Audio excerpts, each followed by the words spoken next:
Qué conferencia la del doctor Vaso, ¿cierto? Él mencionó muchas cosas y yo creo que esto es una cosa muy importante y lo hemos hablado desde hace un par de años, de que hay que preparar el terreno porque uno no puede sembrar semillas en piedra, ni en mal terreno. No es lo mismo poner células madre a una persona que esté muy bien que a una persona que esté muy mal él en sí. Entonces la manipulación hormonal es muy importante si se va a hacer. Pero en referencia a lo que él decía, les quiero decir esto. Los normales en hormonas dan vergüenza. Nosotros tenemos cosas que medimos gruesamente, como el pulso, la temperatura, el peso, la talla, y nadie puede tener una frecuencia cardíaca entre 60 y 600, o una temperatura entre 37 y 940, por decirlo así. Pero en las hormonas sí usamos eso. Nosotros en las hormonas vemos valores que dice que es una locura lo que se considera normal y anormal. Y por ejemplo, en la testosterona, como les decía, de 340 a 1200, por favor, ¿qué voy a tener? ¿1000 o puedo tener 500? ¿Qué es bueno, qué no es bueno? Pero hay una cosa muy importante también, que la única hormona que aumenta la producción con los años se llama cortisol. Entonces el cortisol es supremamente importante. En Estados Unidos consideramos ahora que lo que llaman fatiga adrenal realmente es por mucho estrés y el cortisol sube cuando no debe subir y baja cuando no debe bajar. Por tanto, el cuerpo no está bien. Además, el DHA que él mencionó, además de le dicen a madre todas las hormonas y produce estrógeno, testosterona, progesterona, pero lo más importante posiblemente es que bloquea los efectos negativos del cortisol. En Estados Unidos se cree ahora que el 50% de las personas mayores de 20 años tienen insuficiencia adrenal, ¿cierto? ¿Por qué? Por el estrés que viven. Y el estrés es impresionante. Por tanto, yo creo que preparar el terreno para cualquier cosa que hagamos es fundamental. Yo quisiera que el doctor Vaso en el próximo congreso o antes debemos dar un curso de cómo preparar este terreno paso por paso, hacer unos protocolos exactamente cómo se debe hacer y decidir qué es el paciente óptimo para un tratamiento. Y eso resulta en todo. El rendimiento de un deportista no puede ser igual si él tiene solo una noche que durmió mal, le baja el rendimiento. O sea que hay que tratar de optimizar al paciente y me parece que la mitad del éxito va a ser la preparación del paciente y la otra mitad el tratamiento que hagamos. Pero hablemos de Parkinson. Ya se dañó esto. Ok. Parkinson, una enfermedad, es un problema no solo social, sino familiar más que todo. Y no es solo la persona afectada, sino todas las personas que están alrededor de esta persona. Y vemos que Parkinson es un daño progresivo que se genera en el sistema nervioso central y altera sobre todo movimiento, control muscular y equilibrio. Afecta a hombres y mujeres por igual. Son una de las enfermedades que afecta a los dos sexos más o menos igual. Normalmente es hacia la década sexta de vida, pero existe una variante que se manifiesta, es precoz y se manifiesta hacia los 40 años de edad. Y yo creo que Michael J. Fox, que lo conoció todo el mundo, el de Back to the Future o Regreso al futuro, le dio Parkinson. Y realmente no sé si se dieron cuenta que él le dio Parkinson, se retiró del cine, no hizo más nada, se dio unos tratamientos de células madre, no sé exactamente qué le hicieron, pero volvió a filmar. O sea, mejoró bastante, o mejoró suficiente para poder hacer películas otra vez. Esta enfermedad es el segundo trastorno degenerativo más frecuente después de Alzheimer, porque Alzheimer es una epidemia, que deberíamos haber hablado de Alzheimer, pero no hay tiempo para tanta cosa. Alzheimer es una epidemia complicada, pero es una epidemia que prácticamente se duplica el número de Alzheimer en 10 años. Crece exactamente el 18% por año, pero Parkinson es la segunda enfermedad más común. La Organización Mundial de la Salud reportó que en Estados Unidos afecta a 1 de cada 100 personas mayores de 60 años. El número de pacientes fueron 340.000 en el año 2014 y se predice que aumentará a 610.000 en el 2030. Se diagnostican más de 50.000 casos nuevos de Parkinson en Estados Unidos cada año. y hay en 2.500 a 5.000 casos al año se diagnostican en personas menores de 40 años. ¿Cuál es la incidencia de Parkinson? Vamos a ver los países, y aquí a muchos de pronto se sorprenden hoy, porque hay mucho en Canadá y Estados Unidos, por acá en el norte de Europa, los países que más conocemos, Portugal, España y Francia, Arabia Saudita, pero miren a Chile. Chile tiene mucho Parkinson. Y realmente en Latinoamérica es el único país más Uruguay que tiene bastante Parkinson. Y realmente los países que menos Parkinson tiene, Rusia y Asia, y China. Rusia y China tienen poco, no sé por qué, yo nunca he visto un chino con Parkinson. No sé si ustedes lo han visto, pero yo no lo he visto. Y hay muchos chinos. Los costos y la mortalidad de Parkinson. El costo de Parkinson es 6.000 millones de dólares por año en Estados Unidos solamente. Es responsable por 15.600 muertes al año en el 2014. Es el 5.5 por 100.000 personas en la población en general. O sea que y todos ustedes han visto Parkinson, porque es muy común hoy por hoy, ¿no? ¿Cómo se origina el Parkinson? Esta es una explicación muy sencilla, pero yo creo que vale la pena, porque realmente lo que pasa es que una persona sana produce dopamina en la sustancia negra, ¿cierto? Y al producir buena, tiene buen equilibrio, ¿cierto? Buen equilibrio. Estas neuronas transmiten dopamina hasta las zonas del cerebro que controlan movimiento y equilibrio, principalmente movimiento, por eso que todos tiemblan, normalmente todos. Entonces estas neuronas transmiten la dopamina, llega de la neurona transmisora a la receptora, en la sinapsis se libera la dopamina, la acetilcolina es una función excitatoria y la dopamina es inhibitoria. Si nosotros quitamos la fracción inhibitoria, da Parkinson, ¿cierto? Porque la acetilcolina está actuando sola, por decirlo así. Entonces la dopamina en equilibrio con la acetilcolina, que es otro neurotransmisor, controlan el movimiento y el equilibrio realmente. Pero en Parkinson, ¿qué pasa? No se produce dopamina. La sinapsis ya está toda dañada, por decir así. La acetilcolina tiene una cantidad altísima y la sinapsis falla, por lo tanto, se produce exceso de actividad que causa el mal de Parkinson. O sea, la idea es increíblemente sencilla realmente. Pero yo quiero que noten que, ¿por qué se destruye la sustancia negra? Nadie sabe, pero se cree, y creo que tienen buen fundamento, que es un proceso inmunológico, porque solo destruye la sustancia negra. Y uno no puede ser tan específico de destruir una sola célula que tiene el cuerpo, un grupo de células, y no tocar el resto del sistema nervioso central. Por lo tanto, nosotros la consideramos que es tiene que ver con la inmunidad. Será autoinmunidad inducida por un virus, inducida por cualquier cosa, pero es inmune de todas maneras. Tiene que ver con la inmunidad. Los síntomas de la enfermedad de Parkinson todos lo conocemos y realmente alucinaciones y demencias se producen un poco después.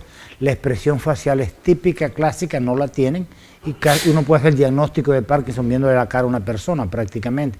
Tienen problemas de visión, disminución del olfato, no comen bien por eso, la postura es flexionada, normalmente ellos van persiguiendo el centro de gravedad, ¿cierto? Van persiguiendo como si el centro de gravedad les quedara enfrente. Tienen rigidez, estreñimiento, temblor en reposo, inestabilidad postural, bradiquinesia y rigidez o se le congelan los pies, las piernas, no las flexionan bien. Entonces los estadios evolutivos de Parkinson yo creo que son importantes, casi nunca lo vemos en los pacientes. Los médicos, yo me imagino que el neurólogo sí lo hacen, ¿no? Pero realmente hay un estadio 1, que la persona tiene síntomas unilaterales y lleva una vida normal. El estadio 2 son síntomas bilaterales, normalmente son asimétricos, pero el equilibrio todavía permanece con equilibrio. El estadio 3 comienzan a perder el equilibrio, y aunque son independientes para las tareas cotidianas. En 4 ya tiene bastante problema con las actividades de vida, como comer, vestir, asearse, caminar. Es capaz de mantenerse en pie con ayuda, y el estadio 5 está en una silla de ruedas, prácticamente. O sea que no es fácil porque es unilateral, bilateral, alteraciones de equilibrio, ya necesita ayuda para las actividades normales y el otro está en silla de ruedas o en una cama. Entonces, quisimos evaluar la respuesta clínica después de la aplicación de fracción vascular estromal y plasma rico en plaqueta en pacientes con enfermedad de Parkinson. No tenemos muchos pacientes, pero tenemos unos cuantos, yo les cuento. Bueno, quisimos caracterizar demográficamente a los pacientes, evaluar la escala del doctor Hoehn-Anjar, que fue qué grado de Parkinson tiene y la progresión de la enfermedad. También queríamos evidenciar los síntomas motores y no motores, que son muy importantes, antes y después del tratamiento. Eso lo hicimos con un cuestionario. La muestra fue un estudio retrospectivo, 30 pacientes, enfermedad de Parkinson. Lo hicimos en Mother Stem, en Miami, y TriMed en República Dominicana, del 2011 al 2015. Vimos las comorbilidades de los pacientes, que fueron hipertensión arterial, disfunción eréctil, bronquitis crónica, etc. Antes del procedimiento, los pacientes fueron evaluados con una historia clínica, examen físico, pruebas de laboratorio, se les hizo el cuestionario que les estoy diciendo, le medimos química sanguínea. Realmente el tiempo de trombina y protrombina es para poder hacer una liposucción, ¿cierto? Lo evaluamos para hacer una lipo. Los pacientes los contactamos después del procedimiento. Yo normalmente puedo verlos al día siguiente, que van a la oficina para ver cómo está todo, está bien, pero yo hago una evaluación a los 3 meses, por algo que el doctor Basso también nombró, y creo que ella también nombró, que al principio pueda que el paciente no se esté mejorando, hay que darle tiempo. Normalmente si a los 3 meses no hay ninguna mejoría, ahí sí me comienzo a preocupar, pero de que se empeore a la semana. ¿Por qué? Porque la salud de nadie es así. Si nosotros mismos nos vemos y nos levantamos en la mañana y decimos, ¿cómo me siento ahora? Un 10, pones 10. A las 10 de la mañana dice, me siento un 8 porque estornudé 2 veces o me dio un poquito de dolor de cabeza. Va a las 12, no, ahora, no, tengo que bajar el 10 porque ahora me siento 12. ¿Comprende? Entonces, la salud es una cosa en movimiento absoluto, no es un día malo para una persona, puede decir que se siente grave por 10 días, pero fue un solo día malo. Los otros días no estaban tan malos, pero se está acordando del malo y se siente muy mal. Los pacientes fueron contactados posterior al tratamiento por vía telefónica, correo electrónico, de la manera que pudimos, o iban a la consulta y se le hizo el cuestionario que evaluó la respuesta clínica. Recibieron el protocolo más o menos parecido a lo que hicimos con diabetes, que es Stemprocel, fracción vascular estromal y plasma rico en plaqueta. Si es sistémico, 50 cc de sangre y 50 cc de tejido adiposo. Pero a estos pacientes le agregamos manitol y usamos manitol 20%, 200 cc, lo infundimos en 1 hora. Después de esa hora aplicamos la fracción estromal vascular con el plasma rico en plaqueta en 1 hora. ¿Por qué usamos manitol? Manitol primero, se ha distinguido el manitol, se conoce que el manitol baja la presión intracerebral, intraocular también. Y el manitol se usó en una época, no sé si lo estarán usando todavía de vez en cuando, para dar quimioterapia en cáncer de cerebro. ¿Por qué? Porque el manitol más o menos por 1 hora abre la barrera hematoencefálica y permite que más cosas entren al sistema nervioso central. Entonces lo usamos por esa teoría que parece estar comprobada, ¿no? Entonces, ¿qué hacemos? Sacamos sangre, lo mismo. Sacamos sangre, llenamos los tubos de sangre, los centrifugamos, sacamos el PRP, obtenemos grasa, la lavamos, le agregamos el reactivo, la emulsificamos, la activamos, la centrifugamos, tenemos más células madre, aplicamos el manitol que, como dije, allá lo venden 20%, 200 centímetros cúbicos, y después aplicamos el PRP con las células madre. Manitol se le da al paciente por media hora y las células madres en 1 hora, que es el tiempo que tenemos realmente, la ventana que tenemos para poder penetrar más al sistema nervioso central. ¿Qué encontramos? Todo lo evaluamos por el mismo sistema estadístico de Metcal, con chi cuadrado, la significancia de menos de 0.05, y por eso evaluamos más o menos las categorías, usamos lo mismo. ¿Por qué? Porque estamos haciendo más o menos lo mismo, estamos cambiando la enfermedad y algo el protocolo. Las características demográficas de los pacientes fueron 23% fueron mujeres, hombres 77%, hispanos fueron 43% y caucásicos 57%. ¿Por qué? Porque el americano busca más tratamiento que los latinos, normalmente. Entonces las comorbilidades de estos pacientes que tenían Parkinson era lo de la población en general, Parkinson, hipertensión arterial, disfunción eréctil, muy común, disfunción eréctil. Se cree que en Estados Unidos el 60% de los hombres a los 60 años tienen disfunción eréctil. O sea que va a ser común con Parkinson o sin Parkinson. Bronquitis crónica, hipogonadismo, que es baja testosterona, demencia, hipotiroidismo, artritis, diabetes. Los síntomas motores fueron temblores, el 100%. Es difícil que una persona con Parkinson no tiemble, los hay, pero es muy difícil. La rigidez en un 80%, bradiquinesia en 76% y pierde de equilibrio e inestabilidad postural 73%. O sea, eran pacientes que realmente estaban comprometidos con su Parkinson y tenían síntomas no motores, fatiga o cansancio 100%. Trastornos de sueño 83, alteraciones del habla 60, pensamiento y memoria 40, disfunción sexual 30%, alteraciones visuales 26 y alteraciones de la deglución que a mí me interesa mucho como neumólogo porque muchos de Parkinson se mueren por aspiración. Nada más teníamos el 16% de ellos. En la escala de Hoehn-Yahr, que ya dijimos cuál era la escala, lo que más existió fue estadio 3 y estadio 4. Problemas de equilibrio, este unilateral, bilateral, problemas de equilibrio, y este realmente es, ya necesitan algo de ayuda para las labores diarias, y este es el que está en silla de ruedas, ¿no? Teníamos de todos los tipos, pero las más comunes fueron 3 y 4. Comportamiento clínico después del procedimiento. 38% de los pacientes no mejoraron, quedaron más o menos igual. 62% de los pacientes mejoraron, y mejoraron significativamente, porque Parkinson puede tener unos días buenos y unos días malos, pero yo tengo una anécdota muy interesante de esto, que yo hice, la esposa de un abogado ya semi-retirado en Estados Unidos, y fue a ser la señora, y como a los 2 meses, mes y medio me llama, doctora, anoche me dio un susto impresionante. Dije, ¿qué pasó? Porque uno cuando hace fracción vascular estromal o células madre, tiene algo de nerviosismo, ¿cierto? ¿Por qué? Porque realmente el hombre en general, o mi mujer, lógicamente, tiene que culpar a alguien. Y si a mí me pasa algo, al que voy a culpar es el que menos conozco, que es las células madre. Yo eso no sé, decir que si me murió la abuela, de pronto fueron las células madre. Entonces uno siempre vive con cierta... Cuando un paciente te llama o algo, estás un poco preocupado. Entonces, ¿pero qué pasó? Dice, no, que esta mañana me desperté. Y yo siempre que me despierto agarro a mi señora para que se despierte. Y esta mañana le agarré la mano y me di cuenta que no estaba temblando. Salté de la cama y grité porque pensé que se había muerto. Porque tenía años temblando, ¿cierto? O sea que pasan cosas bonitas también, ¿no? Ok. Los síntomas motores después del procedimiento, ¿cómo mejoraron?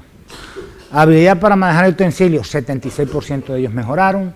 Disminución de la rigidez, 53%, menores temblores, 61%, y mejoran el caminar y el equilibrio, 61%. Yo creo que estamos en los 60 más o menos, en las cosas musculares, ¿cierto?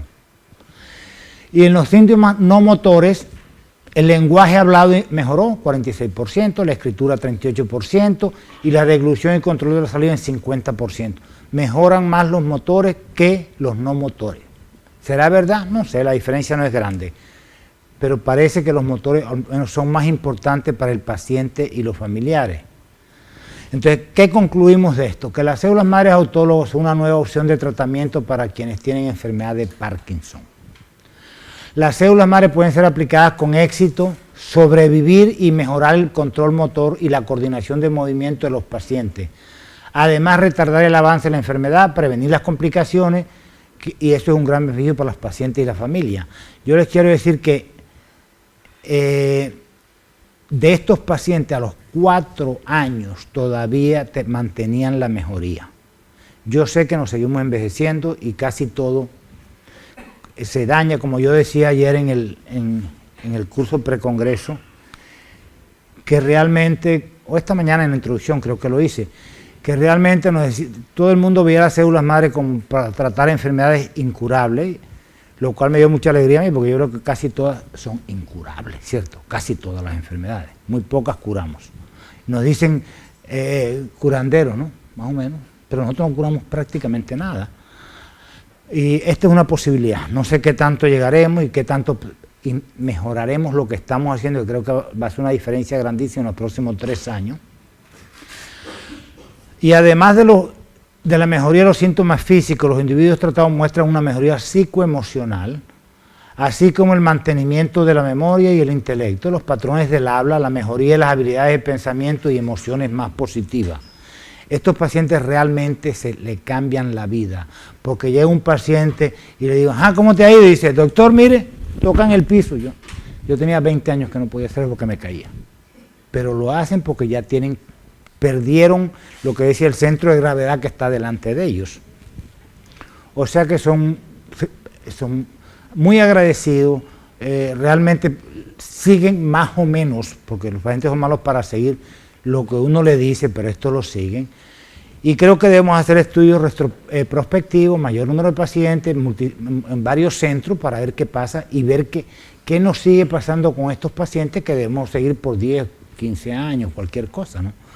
¿Por qué? Porque, otra vez, si queremos que acepten este tratamiento totalmente, tenemos que tener data haciendo lo mismo. Todo el mundo lo mismo. Y espero que lleguemos a un momento en que casi todos, puede haber 2 o 3 corrientes, porque siempre hay diferentes corrientes para tratamiento, pero que se sigue el protocolo. El doctor Basso lo decía, ¿y usted le dio tal cosa? No, el protocolo era así. El protocolo es así y ese es el protocolo. Si no lo haces iguales en todo, no sabes qué hizo la diferencia. Tienes iguales en todo. Por tanto, yo creo que en este momento nosotros estamos cambiando el protocolo y vamos a evaluar pacientes prospectivamente haciendo esto mismo, más aplicando el 30% de la muestra intratecal, punción lumbar. ¿Por qué? Porque queremos llegar más al cerebro. ¿Por qué estamos haciendo esto? Porque en esclerosis múltiple me va mejor cuando pongo intratecal, en distrofia muscular me va mejor, en parálisis facial, en Alzheimer no creo que sea necesario porque les va muy bien sin eso. Pero yo creo que si una persona tiene un Alzheimer severo es mejor hacerlo. Que en el próximo futuro a todos los Alzheimer lo haga, muy posible. Muy posible que haga intratecal, porque a nosotros en trauma de la columna nos va supremamente bien si ponemos intratecal y no nos va tan bien si no. Y así pasa en esclerosis múltiple, esclerosis lateral amiotrófica, tampoco nos va tan bien. En embolia cerebral, nosotros lo hacemos ya viejos, crónicos, nos va mejor si hacemos intratecal. Así que cada día estamos usando más intratecal. No lo he usado en autismo, que me lo han recomendado. Yo hago muy poco autismo porque no hago niños. Y los autistas son normalmente niños y yo los veo después de los 10 años o algo así, antes no lo hago. Pero yo creo que esa es una de las maneras que podemos mejorar mucho de esto. Yo de pronto en un par de años, un año, el tiempo que tenga, les traigo otros 20, 30, 40 pacientes con el otro protocolo y compararemos qué diferencia hay entre uno y el otro. Yo creo que los resultados de esto son bastante buenos, porque estamos hablando que realmente se mejora el 60% de los pacientes. ¿Y cuántos pacientes de esto dejan las medicinas? 45%. También tuve un paciente que fue a ver al neurólogo, el neurólogo le cambió las medicinas. Casi todos en Estados Unidos por lo menos van a verme a mí sin decir nada a los médicos de ellos. No quieren que los médicos se enteren que están pensando en células madre. Me vio, le hicimos la terapia, como al mes y medio comenzó a dejar las medicinas y a los 3 meses no tenía medicinas ya, iba otra vez al neurólogo. Y la ve el neurólogo y dice, qué bien estás, mira qué bien te cayeron esas medicinas, que está súper bien. Dice, no, yo no me estoy tomando. ¿Cómo va a ser? No, ¿y qué pasó? Me dice células madre. Él me llamó a mí y cuando me llamó yo pensé que me iba a decir, doctor, qué bueno, enséñeme algo. Molestísimo. porque yo le había hecho células madre a la señora. Y hay médicos que se molestan y hay médicos que te insultan, si es posible, sobre todo cuando tú le mejoras a un médico un paciente, que ellos ya no tenían más nada que hacer, casi siempre se molesta. Por ego, problemas de ego, pero yo creo que, yo sé que aquí no hay egos, aquí estamos todos bien y todos vamos a cooperar perfectamente, dígamelo. Doctor, en cuanto a este tipo de pacientes que nos llegan, como parte del Estado, son pacientes adultos mayores, generalmente, y enflaquecidos, Sí. de patología. Acá, en este protocolo, ¿usted no ha hecho medición de recuento de células madre, doctor, que está colocando al paciente? Por eso yo digo 50 centímetros cúbicos de grasa, porque yo hice muchos, reconté muchas células. Y nosotros comenzamos a hacer 100 cc, bajamos a 75, bajamos a 50, bajamos a esto. Más o menos, nosotros sabemos que un centímetro cúbico de grasa tiene como 7 millones. Independientemente de... Si es obeso, tiene 5 millones, y si es flaco, tiene 10 millones, más o menos.